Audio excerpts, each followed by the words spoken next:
we were fortunate enough to be beta testers for the A/B testing. One of the earlier people, they released it in batches. That was awesome to get that opportunity. One day we thought, well, what if we just do like a control test to make sure? I don't know what made us think to do this. So we uploaded the same exact thumbnail 3 times. The spread was so big. Yeah. We uploaded the exact same identical thumbnails. And when you say the spread was big, each thumbnail gets a percentage, which basically means, okay, if someone clicked on thumbnail A, they watched the video for an average of whatever, 30%. So there's a watch time share. So each thumbnail, supposedly it all adds up to 100%. So thumbnail A might get 30, thumbnail B might get 30, thumbnail C might get whatever, 40. That's how it's supposed to work. What was very interesting, and you would expect when we upload 3 of the exact same thumbnail, that the spread should be equal, or at least very, very close to equal, right? It should be like 33, 33, 33. Yeah. Or maybe something like I would even say, okay, 33.1, 33.2, 33.7, fair. Yep, pretty close. And that happened on one of our tests. Yeah. Not the test with the identical thumbnails, right. Not the control test. I'm looking right now on my computer, screenshots I have from thumbnails we tested. We had different words. One of them we had Nathan in, the other 2 we had me in, and different words on all 3 of them. The spread was 33.1%, 33.2%, and 33.7% with very different thumbnails. The exact same thumbnail, 27.3%, 44.5%, and 28.2%. So it's saying there's this huge discrepancy, huge spread on these 3 thumbnails that are exactly completely identical. So this is incredibly problematic.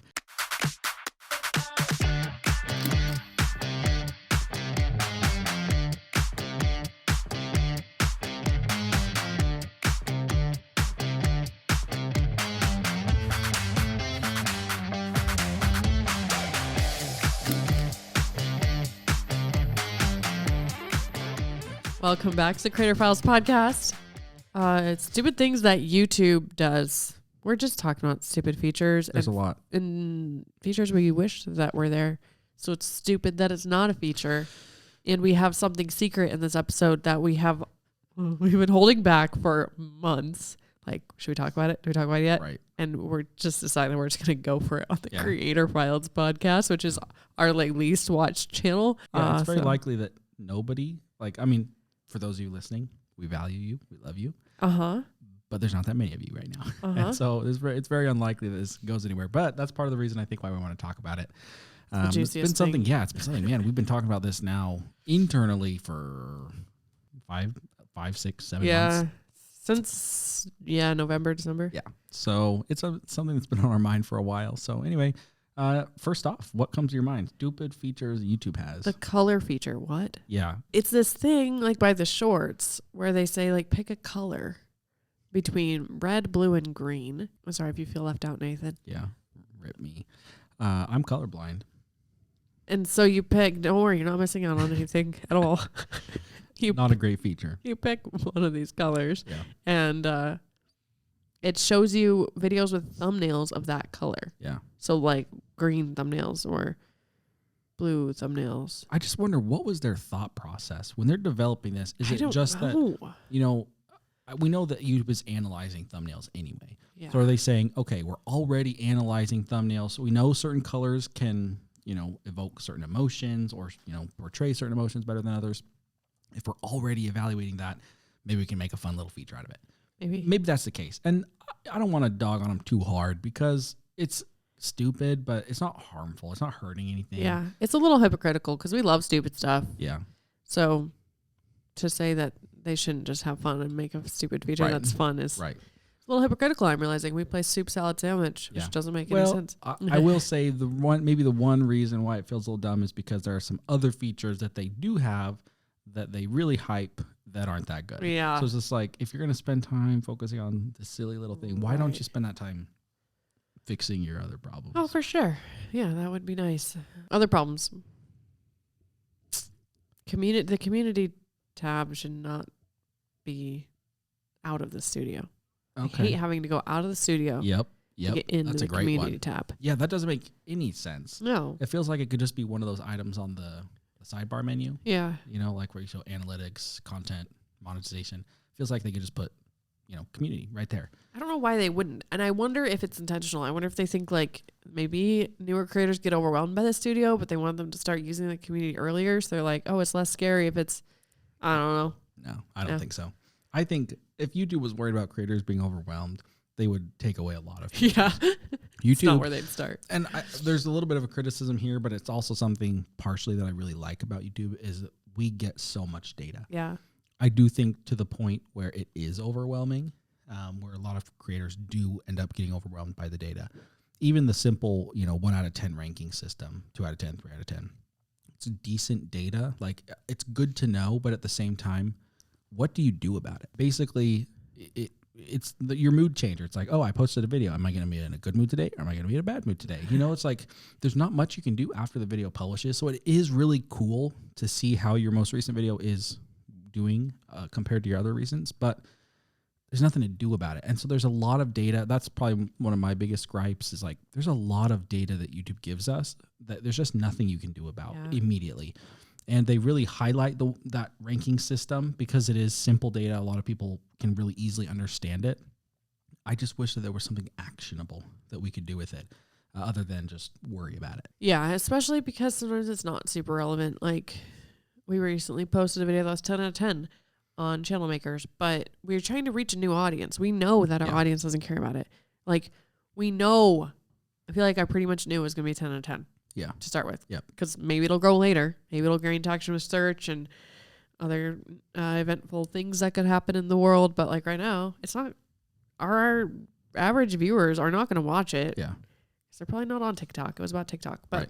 It doesn't make it bad. But yeah, you get so stuck in your head. It still felt bad to see that 10 out of 10. Yeah. Even knowing the strategy behind it, it still felt bad. Yeah, we were talking, how many episodes now was it? Good number of episodes back. We had Steve Ramsey on. Yeah. Working for Mere Mortals, and we talked about the ranking system a little bit that YouTube gives us, and he had a really interesting take on it that I liked. He said that he has some videos that he publishes every year that he guarantees will be at a 10 out of 10, and he said he likes that. And I went, what? Yeah. How would you like that? But he said he knows that the people who watched it were who it was intended for. And I thought, okay, that's a really interesting take. Like the people who were there for it, like those views, like take away the 10 out of 10. It's like it reached the exact audience that it needed to reach. And I don't know. It was an interesting take. Yeah. There's a lot of different ways to look at it, but I thought that was really interesting. And I would like to wish and think and hope that, when we do get a 5 out of 10 or a 7 out of 10, that we don't feel like a failure. I think like that's my biggest problem. It's like, you get a 7 out of 10. It's like, man, I really thought that was a good one. It's like, just because it's 7 out of 10 doesn't mean it wasn't a good one. Like, yes, there's something to learn from that, but what? Like, was it the title? Was it the thumbnail? Was it, was it an issue with retention? Like, there's so much that in the moment, there's nothing you can do. Like, you really need to give it like 2 weeks, maybe a week or two before you can really start diving in to figure that out. Yeah. And I think it also hurts creators because it gets us into this mindset of like, waiting for a video to take off. I've really been thinking about this lately because some data we gathered for a different study trying to kind of evaluate how self-aware people are of the quality of their own content. We're coming out with a video very soon on Channel Makers about that. But I just feel like we need to focus more on the overall channel.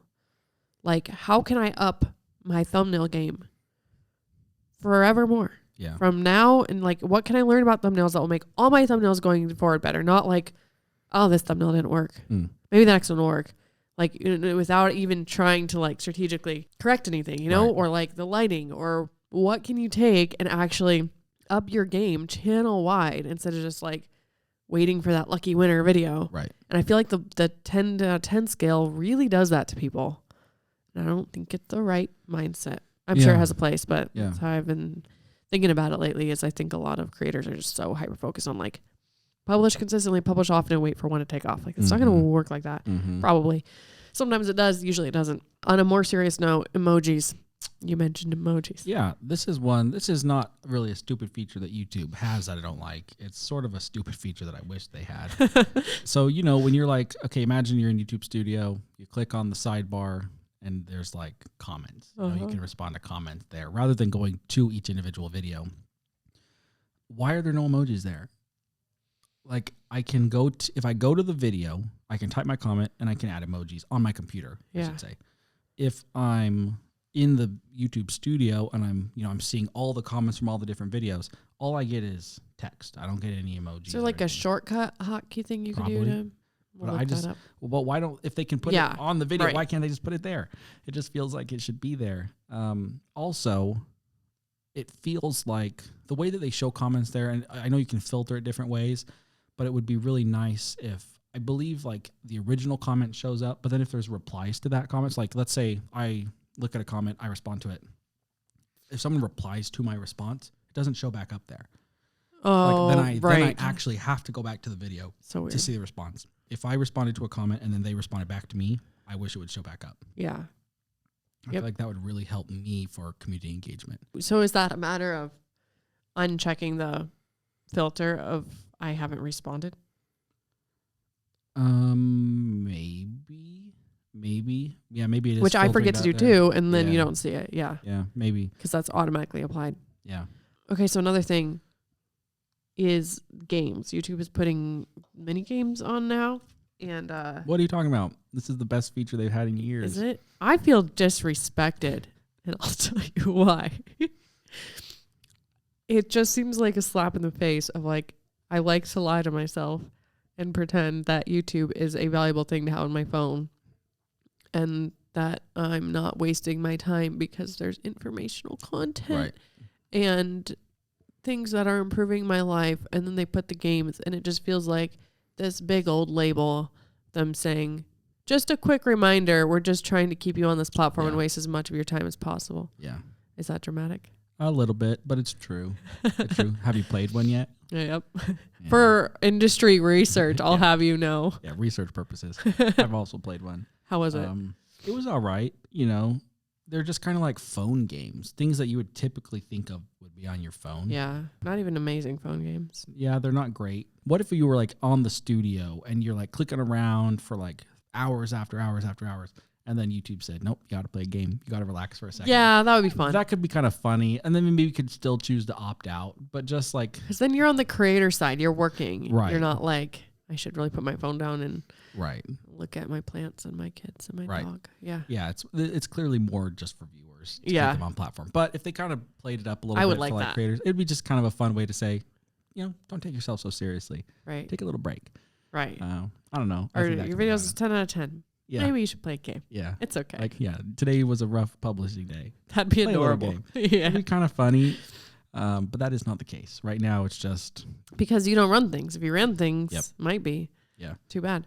Yeah, I also read, and I don't know if this is true, I did a Google search, and I read that they're just letting people play the games like kind of to get them hooked on it for the first couple of months, and they're all going to be paid. And it sounds like they're not even going to have a trial of any of them or limited. It's just so that you see what you're missing out on, or maybe that's kind of a beta test, and then it's going to be a YouTube premium feature. Huh. I've never had YouTube premium. Yeah. We should talk about that. Yeah. Why haven't What even is YouTube premium? I get it for free. Is it just the ads? Ads are removed? Yeah. Is that it? Is there any other? I think music. Yeah. Not very compelling. I know there are some people who really don't like watching ads. And I know YouTube does give a cut to creators.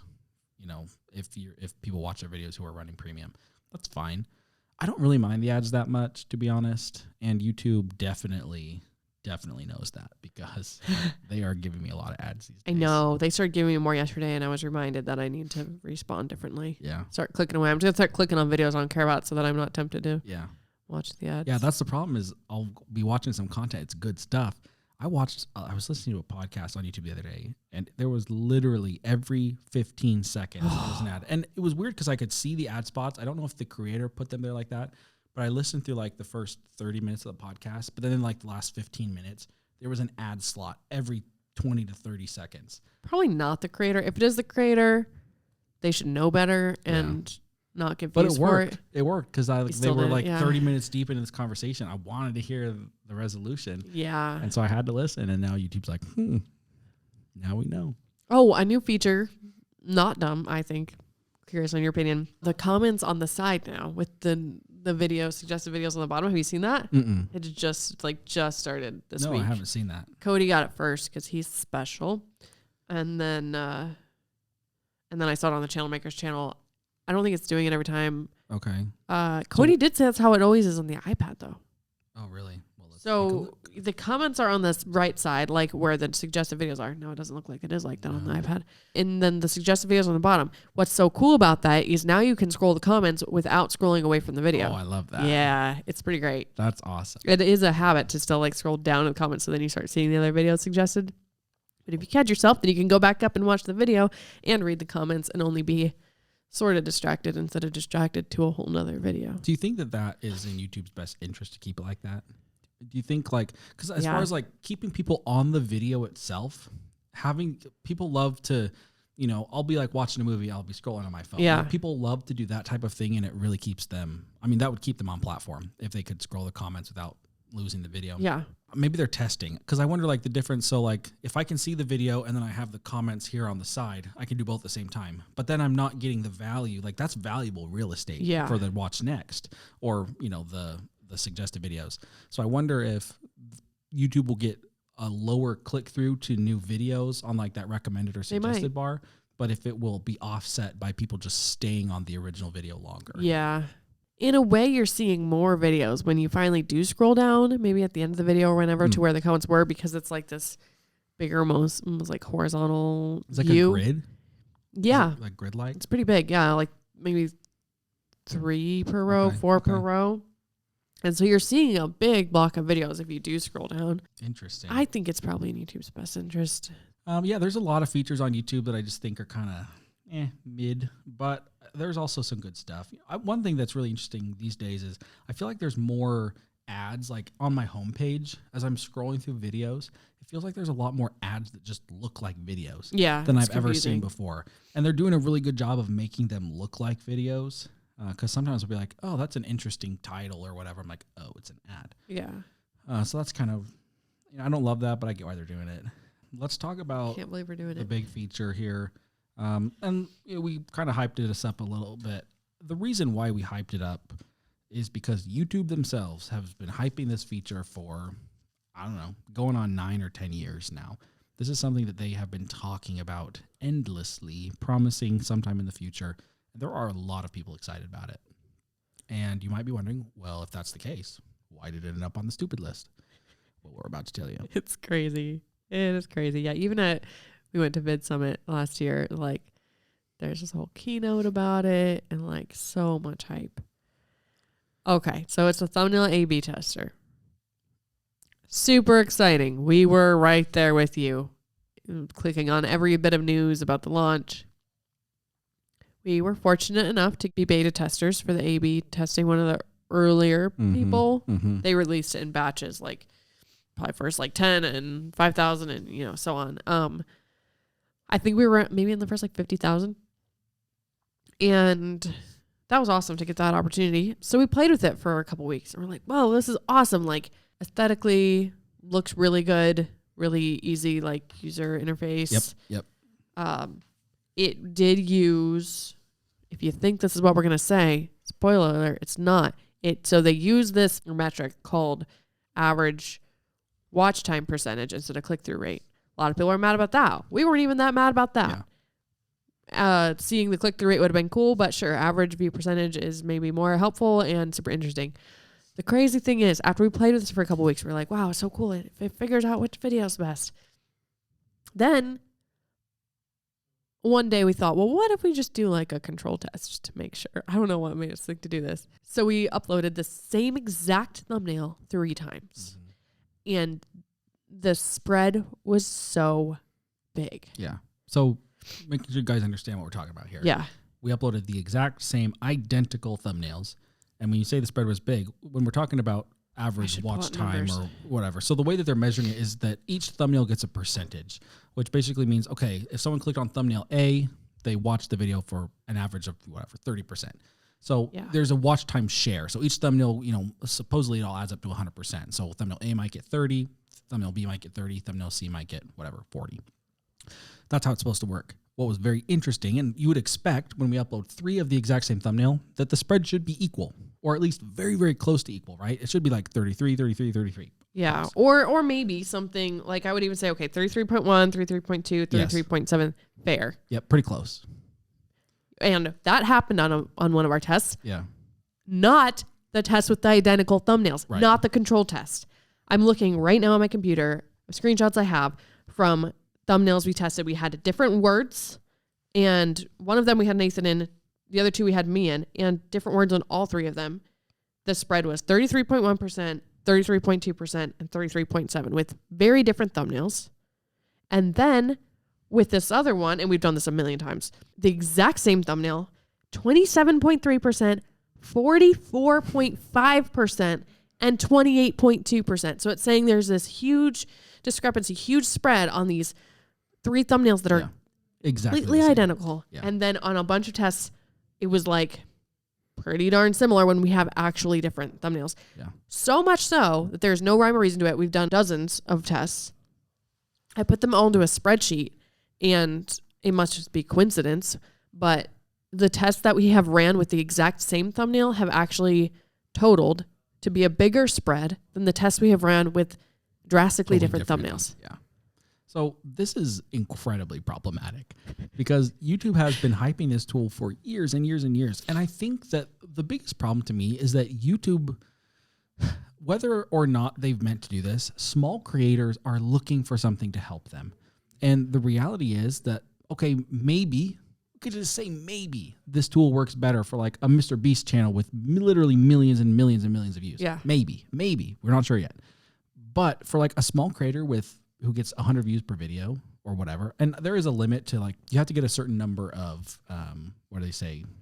Impressions. Yeah. Before the tool actually even works. That part's broken too, but yeah. Yeah. But for a small-ish or, small-ish creator, this is not going to work at all. No. And we've actually talked to some bigger creators who have run this control test because we asked them to and thought they should try it. And they got the same result we did. You would expect a very, very close result. Yeah. And they had a ton more views than we're getting. And so like the tool is completely broken. Yeah. Especially for small creators. And the one very misleading thing about it is that it does say like, a minimum of so many impressions to be conclusive. So it might give you, like, if you don't get, I think it's 5,000. It seems like they're changing it every once in a while with this beta test. But they're saying, okay, so if you don't get 5,000 impressions, then we're going to say it's inconclusive, but they'll still show you the results. At some level, they won't even show you the results, but at some level, they'll show you the results, but they'll say, we're not determining a winner. Right. But you can still see if you want to extrapolate. But what we're seeing is that, it'll say like conclusive winner when it's the same thumbnail 3 times. Right. So like, and then sometimes it says inconclusive when we have 3 different thumbnails. Right. It's just not working. Yeah. So let's talk through a couple scenarios here. So I'm a small creator. I'm just getting enough impressions that this is going to work for me. Yeah. Air quotes for those who are listening. Work. You think it's going to. Yeah, you think it's going to work. So you upload, you do tons of extra work. You do 3 different versions of thumbnails. They're very different because you want to see which one works the best. You expect to get a result that you can trust, right? Right, because it's a tool that YouTube put out. You'd expect it to be right. The problem is you're not going to get an accurate spread. And if you were to upload 3 of the exact same thumbnail, you would get an inaccurate spread. And so no matter how you cut this up, it's just not going to work. Yeah. And it seems really, first of all, unfortunate. And I don't want this to come across as like hating on YouTube. Technically, as of recording this, the tool is still in beta. Yes. There's a possibility that this magically gets better. I have my doubts just because reimagining this would be incredibly difficult. I mean, they're 9 years in at this moment. have also reached out. Yeah. Because there's that feature where you can reach out on YouTube and, they want feedback on the beta. And it was strongly implied that, nothing's perfect and you have to use your own judgment. Like, this is so beyond using your own judgment. This is, the data here shows that it is useless. It is worse than a coin flip. Yeah. Or equal to a coin flip. Right. It's not a matter of like, 33.2 versus 33.1. Sure. Even if all 3 of the same thumbnails, it was like 33.1, 34, 36, fine. Sure. That's not what we're getting. We can't even find a range. We thought, like, when we first started, we thought, okay, well, maybe we can find a range. Maybe if it's within 12 percentage points or something. We can't even do that. It is so broken. We can't even do that. So we have reason to believe it's not going to be fixed. But it is in beta.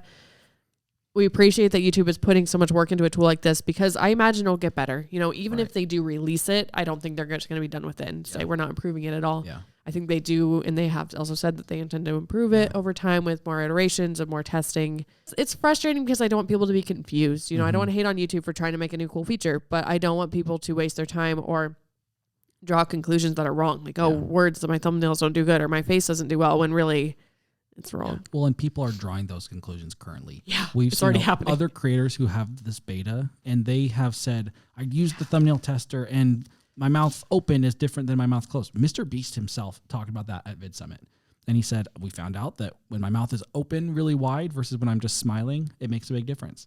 It's like, well, those are so close to the same thumbnail. It would not surprise me if he got the same result that we've been getting and the spread was wider than it should have been because it's just inaccurate results. Yeah. And so I'm with you. I just don't want people to waste time. Like, creating 3 thumbnails is a ton of work. And to be honest, I think it's a good practice. Yeah. Even if you're not using a thumbnail tester, which at this point, I think you're just about as good using it as not.